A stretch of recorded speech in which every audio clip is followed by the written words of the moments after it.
हुकूमती सतह पर मुख्तलिफ ममालिक से राबते भारतीय जारियत के बारे में आगाह किया। वज़ीर आज़म शहबाज शरीफ और कतर के वज़ीर आज़म के दरमियान टेलीफोनिक बातचीत हुई।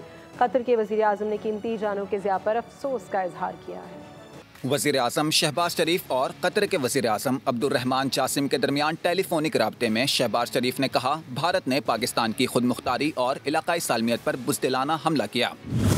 कतर के वज़ीर आज़म ने कीमती जानों की ज़िया पर अफसोस का इजहार करते हुए कहा कि कतर क़याम अमन के लिए अपना किरदार अदा करना चाहता है। नायब वज़ीर आज़म की अतालवी वज़ीर दाखिला से मुलाकात हुई।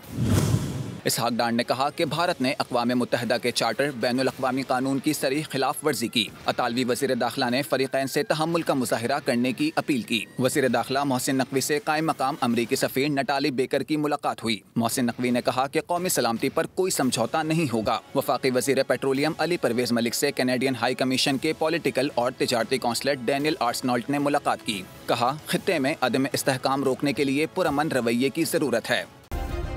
सब्सक्राइब करें और बेल दबाएं ताकि कोई खबर रह न जाए।